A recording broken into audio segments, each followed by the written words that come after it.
Novembers are for softest sleep, when skies are dark and grey. They do not mind the time you keep, when night looks much like day.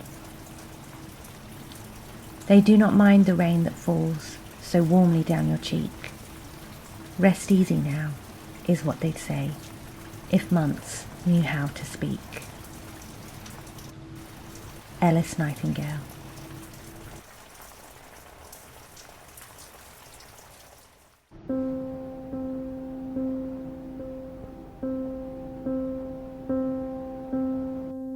Nestled between months with deep colour, festivities and joy, how could November compete?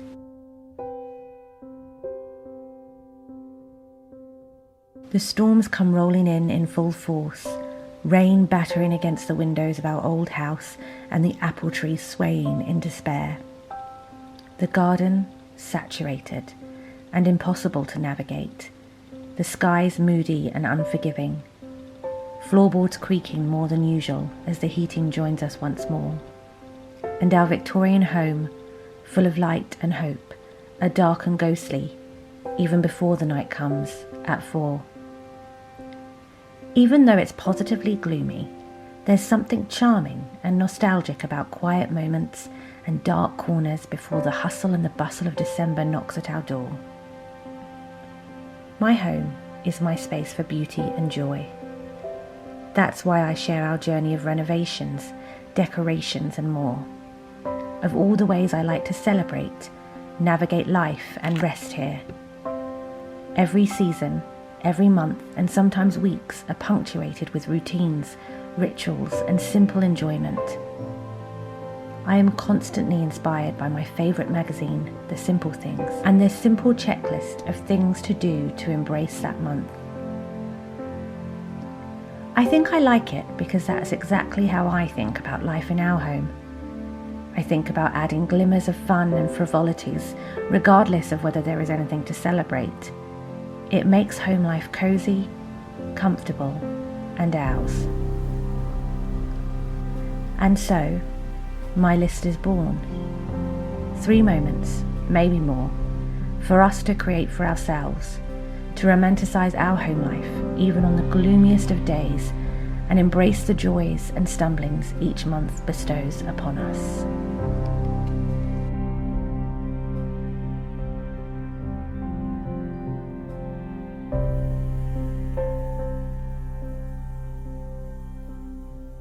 I love to host, to dress the house, to fancy up our table, to cook glorious food and pour even more glorious wine, and chatter away to family and friends with fires roaring in the background.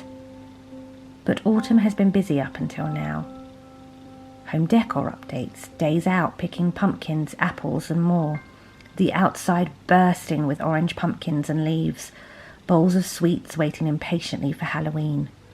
And December will bring the home decked in bows, twinkly lights and foliage, evening tipples and laughter with guests, rushing, excessiveness, sensory overload.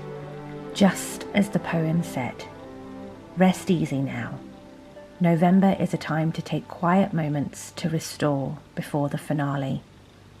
And so, let's steal a quiet moment. Light a candle or the fire, make a warming drink, pick up a new book or one that we love to return to every year. Curl up, cozy up, get lost in someone else's world. Embrace a solitude, for it won't last long. Do something for you, or perhaps nothing at all, as there is nothing more luxurious than whiling away time in your home as if we have all the time in the world. Pinks, whites, yellows and blues make way for oranges, reds and purples that dissipate to nothing.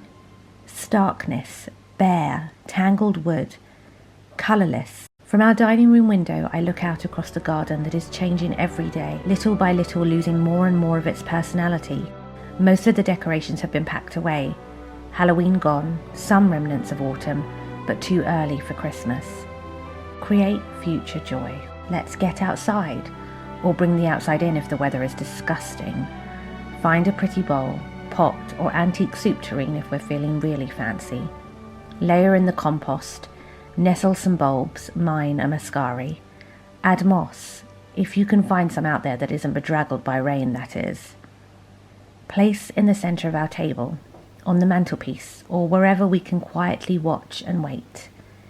Enjoy the anticipation of the first sprigs of green, and eventually, a few weeks from now, the colour that will begin to poke their heads out too. Forcing bulbs indoors has always been one of my favourite spring rituals, but doing this in November when things can feel hopeless has never felt more fitting.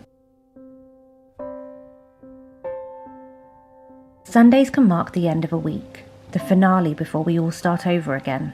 Let's mark it as an occasion. My favourite way is with a traditional Sunday roast, the pinnacle of any week here in England, and one that is savoured in this old house across November especially.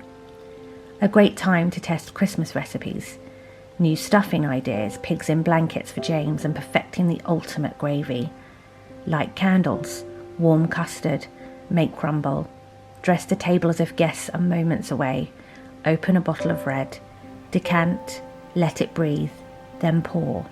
Enjoy our own company, enjoy another's company. Fire roaring, collapse on the sofa, exhale.